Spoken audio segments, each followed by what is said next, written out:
Ce mercredi, nous recevons la deuxième femme candidate au sénatorial qui n'est autre qu'Amina Hariti. Bonjour, merci d'être avec nous ce matin. Bonjour Yasmine, bonjour à toutes et bonjour à tous. Alors, le collectif des citoyens de Mayotte, mené par Safina Soula, appelle les abonnés de la Mahorès des Eaux à cesser de payer leurs factures. Bonne ou mauvaise idée selon vous? Alors c'est une idée qui circule depuis un moment, on en entend parler. C'est c'est légitime pour certains qui estiment ne pas devoir payer des factures. Maintenant, il faut qu'on puisse se poser et pouvoir trouver des solutions. Vous savez, dans le dispositif de droit commun, il existe des solutions pour accompagner les personnes qui sont en difficulté, pour payer toutes les charges liées à leur logement. Je parle ici du FSL notamment, le Fonds de solidarité pour le logement. On a déjà eu des contacts avec le département, le service qui s'en occupe. Donc on y travaille, on est en train de voir comment on peut accompagner les Mahorais pour pouvoir faire ces règlements de factures qui sont aujourd'hui quand même assez élevés pour justement le service qui est accompli.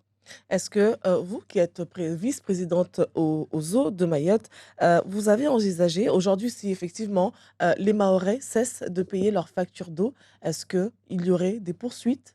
Comment est-ce que ça peut se terminer cette histoire? Alors, vous savez, on est dans une situation exceptionnelle. Qui dit situation exceptionnelle dit réponse exceptionnelle. Donc, encore une fois, en situation de crise, il faut que les gens se posent autour d'une table et qu'on échange et qu'on discute, qu'on trouve des solutions qui, on va dire, vont favoriser les uns et les autres. Mais on ne peut pas aujourd'hui rompre le dialogue et dire qu'on va prendre telle direction sans pouvoir savoir ce que ça peut avoir comme conséquence. Parce qu'aujourd'hui, il y a un service qui doit être accompli. Effectivement, la crise fait qu'il n'est pas réalisé comme il se devrait. Mais encore une fois, moi, j'appelle les uns ou les autres à se poser sur la table et à discuter, échanger. Une plainte va également être déposée contre les eaux de Mayotte ainsi que la SMAE à cause essentiellement du non-respect du contrat. L'eau n'est pas potable. On demande aux abonnés de la rendre potable en la faisant bouillir. Comprenez-vous de l'exaspération des Mahorais? Alors, cette question se pose depuis un moment. Chaque fois qu'il y a des problématiques d'eau, on revient aussi sur celle de la salubrité de l'eau, sur le fait qu'est-ce qu'elle est consommable ou pas. On voit que récemment, sur vos ondes, hein, sur vos antennes, il y a eu des émissions qui parlaient de ces problématiques d'eau qui sont, on va dire, répandues dans les outre-mer. Aujourd'hui, on voit bien qu'il y a un travail à réaliser. Il y a un travail à faire avec les services, notamment de l'État à travers l'ARS et les services, justement, les collectivités qui s'occupent de ça. Parce qu'encore une fois, aujourd'hui, l'eau, c'est une compétence des collectivités locales. Donc, encore une fois, je pense qu'à un moment donné, on a eu des difficultés à joindre les uns et les autres. Ici, on travaille souvent en vase clos et il faudrait qu'à un moment donné, on puisse avoir une démarche de vase communicant.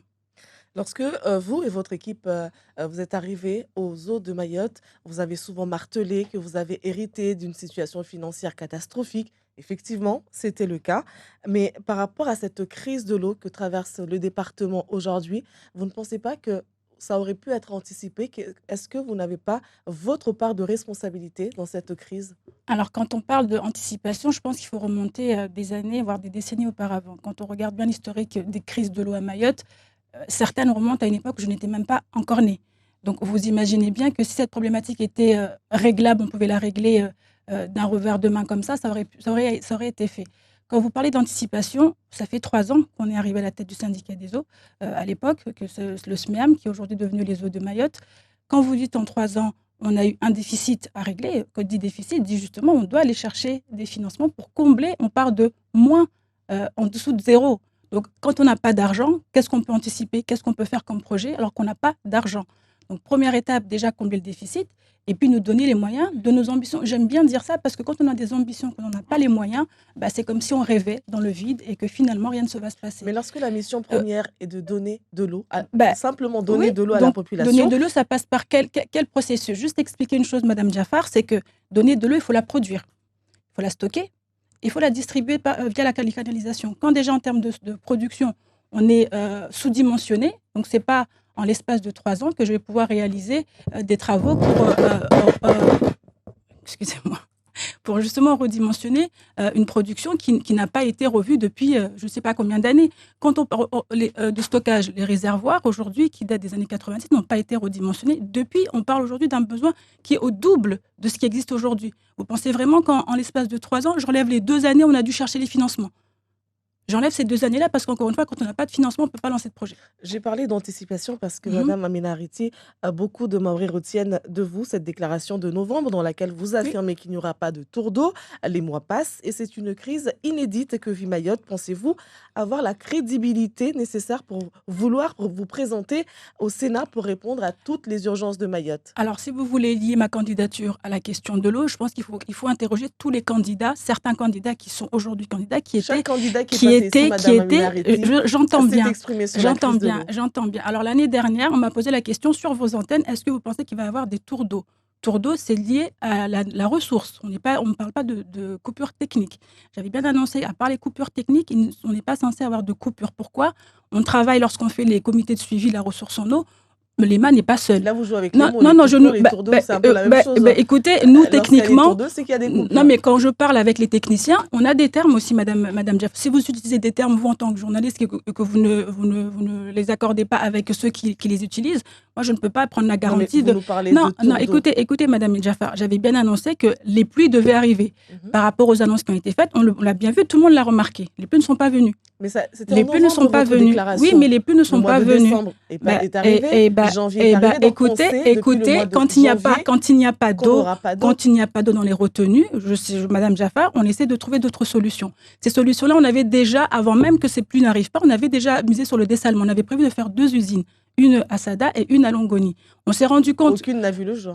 Madame Jaffar, vous pensez qu'en l'espace de quelques mois, on peut monter une usine de dessalement, trouver tout ce qui. Enfin, lorsque le ministre Darmanin et Karanko sont arrivés écoutez, à Madame Mayotte, Jaffar, aujourd'hui, pourquoi est-ce que aujourd'hui, vous, au syndicat des eaux, vous n'avez pas pensé à cette solution dès janvier ou février? Madame Jaffar, je pense que vous êtes en train de me faire un procès pour des investissements. Pourquoi les autres n'y ont pas pensé? Je ne sais pas. Pourquoi vous me faites le procès de plusieurs années de manque d'investissement? Tout le monde le dit. Les investissements, nous avons obtenu 411 millions d'euros pour effectuer des investissements. Ça veut dire qu'on a à peu près 11 000 sur 2022-2026. On a à peu près, on va dire, si on fait une moyenne, plus de 100 millions d'euros d'investissements réalisés par année jusqu'en 2026. Vous pensez que les eaux de Mayotte sont en train de regarder et de juste se laisser faire comme ça et d'attendre que quelque chose se passe? Madame Jaffar, nous travaillons avec plusieurs... Aux eaux de Mayotte, vous êtes plusieurs à siéger là-bas. Il y a un président. Est-ce que janvier arrive, février arrive, on sait déjà que la fin de l'année sera compliquée? Pourquoi à ce moment-là, vous ne réfléchissez pas déjà à ces osmoseurs que les ministres ont annoncé qu'ils ne sont toujours pas opérationnels? Oui, mais vous savez, Madame Jaffar, quand on a un contrat de progrès qui est fait, où tout est fléché, où les budgets sont fléchés, quand on parle d'urgence, il faut de nouveaux financements. Aujourd'hui, l'État a déboursé, en plus des financements liés à l'investissement qu'on doit réaliser sur 2017, a débloqué plus de 40 millions d'euros. Vous pensez que, Madame Jaffar, que nous sommes là en train d'observer la situation sans travailler?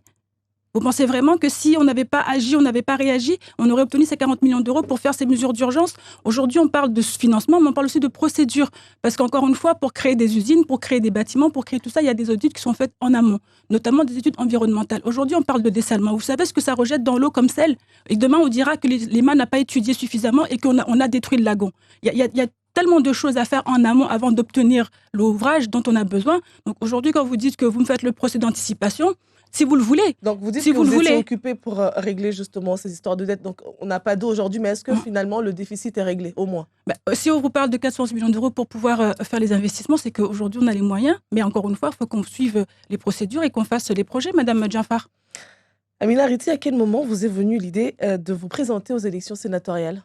Vous voulez que je sois franche? Dites-nous. L'année dernière, mais encore une fois, je ne suis pas de ceux qui vont penser aller à une élection parce qu'ils veulent y aller. J'ai voulu me donner les moyens, j'ai voulu voir en fait dans quelle mesure je pouvais être capable de mener ce mandat, ce projet, et j'y ai travaillé tout doucement, catimini. Puis Madame Jaffar, vous êtes la première à chaque fois à m'appeler pour me demander ce que je faisais quand on ne m'entendait plus.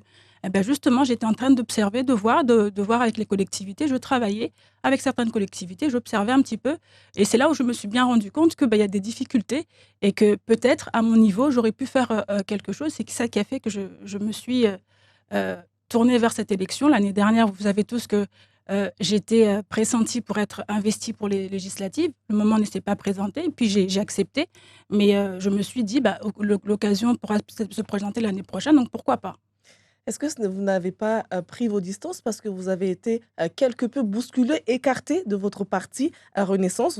On vous a connu en tant que référente de La République En Marche, devenue Renaissance. Vous étiez présente, très très présente sur la scène politique. C'était vous qui aviez le dernier mot. Et puis arrive ce moment où c'est Madame Rukia El Hadji qui est élue présidente du parti localement.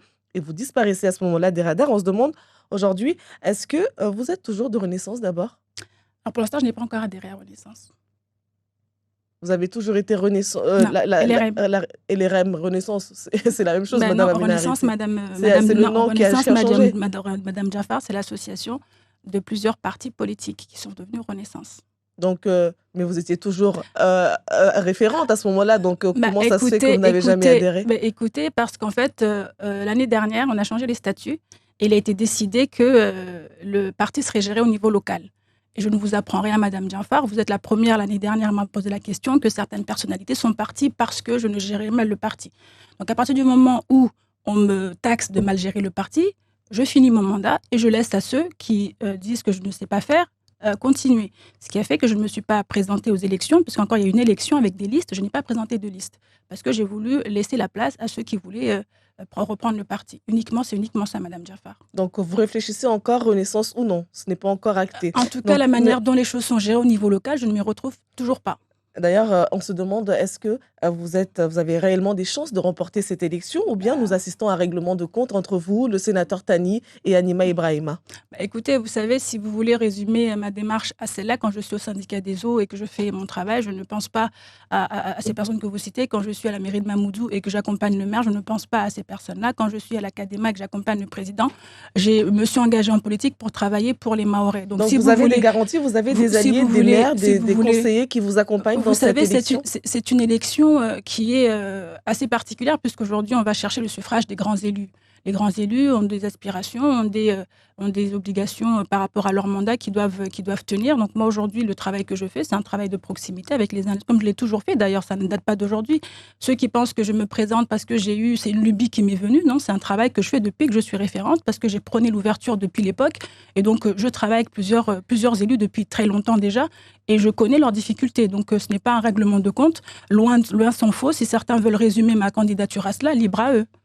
Donc, vous étiez donc une fervente, en tout cas, vous avez beaucoup soutenu Emmanuel Macron lors de ces 2 mandats. Le président de la République, est-ce que son action à Mayotte vous a convaincu? Vous êtes convaincu qu'Emmanuel Macron est l'homme de la situation pour Mayotte toujours? Alors, encore une fois, je le répète, quand on veut un territoire fort, il faut avoir des ambitions hautes. Et pour avoir des ambitions, il faut avoir les moyens de ces ambitions. Moi, aujourd'hui, ce que je reconnais Emmanuel Macron, c'est d'avoir donné les moyens à ce territoire à travers les différents financements qu'on a eus. On est aujourd'hui élu pour pouvoir proposer un projet, avoir une vision pour un territoire. Quand on regarde comment les choses fonctionnent, souvent on dit que les projets ne sont pas forcément réalisés, l'argent repart à Paris. Donc moi, je pense qu'aujourd'hui, Emmanuel Macron, en tant que président, peut-être qu'il a eu des moments où de flottement, certainement, sur certains sujets. Mais moi, je pars du principe qu'aujourd'hui, les collectivités commencent à avoir les moyens de leurs ambitions pour faire leurs projets. Et il faut aller plus loin. Bien évidemment, Mayotte arrive de loin. Mayotte est souvent citée comme étant le dernier département, le plus pauvre, tout ce que vous voulez. Et je pense qu'à un moment donné, il faut saisir cette perche qui nous est tendue et tenter d'aller plus loin. Vous, sénatrice, quel est votre projet? Quelle est votre ambition, votre principale mission, en tout cas, l'une des réalisations que vous comptez faire lorsque vous serez au Sénat? Alors, une fois passée la crise de l'eau, une fois qu'on aura justement pérennisé cette gestion de l'eau potable à Mayotte et aussi de l'assainissement, parce qu'on parle souvent de l'eau, mais on oublie de parler de l'assainissement, parce qu'une fois qu'elle est consommée, il faut bien finalement après derrière la traiter une fois usée. Moi, je pense que Mayotte a un besoin de développement. Développement, pourquoi? Parce qu'encore on voit que un territoire devient un fort. J'aime bien ce mot aussi parce que les Mahorais aujourd'hui aspirent à beaucoup de choses. On parle d'une génération, la moitié de la population moins de 17 ans. On sait bien que quand on est jeune, on regarde un peu ce qui se passe à l'extérieur. Aujourd'hui, les jeunes sont sur Internet, ils voient un peu tout ce qui est proposé à des gens de leur même génération. Je pense qu'on doit développer cette île pour permettre à chacun de s'y retrouver. Quand je parle de développement, c'est quoi? C'est permettre aux collectivités d'avoir les moyens de lancer des projets. Parce qu'encore une fois, 85% de la croissance ici à Mayotte est liée aux investissements publics. Donc si aujourd'hui les collectivités ont les moyens de lancer des projets, c'est qu'on relance aussi l'activité économique. Qui dit relance de l'activité économique, c'est aussi l'emploi. Donc on lutte contre le chômage. Et en luttant contre le chômage, on permet aussi à des jeunes de se former. Donc, c'est une réaction en chaîne. Donc, moi, je miserais beaucoup sur le développement, tout ce qui peut favoriser le développement de Mayotte. Vous avez parlé de la jeunesse qui est un atout pour Mayotte, mais aussi qui représente cette bombe à retardement. Que comptez-vous justement apporter à cette jeunesse?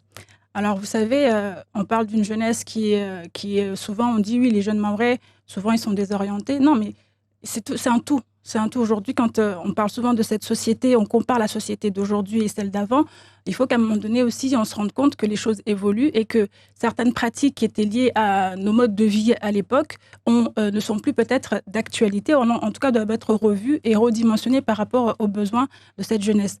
Encore une fois, un jeune qui n'a pas de perspective d'avenir, que pouvez-vous lui proposer? Un jeune aujourd'hui doit être formé, doit pouvoir avoir un emploi, doit pouvoir avoir une vie correcte, doit pouvoir aspirer peut-être à pouvoir voyager, avoir des loisirs.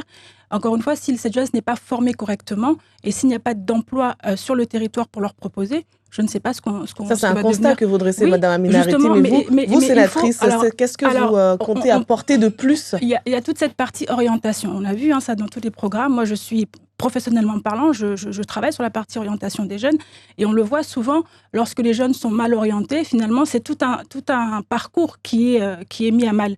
Je pense qu'aujourd'hui, il faudrait revoir la manière dont on oriente les jeunes et les orienter sur des formations qui non seulement leur conviennent, mais en plus aussi sur des métiers peut-être en tension, parce qu'il y a des métiers sur lesquels les jeunes ne vont pas. Pourquoi? Pas forcément parce qu'ils ne le veulent pas, mais par manque de connaissances. Et je pense qu'il y a une information à réaliser. On voit tous les forums qui se font. Il faut encourager ces démarches-là.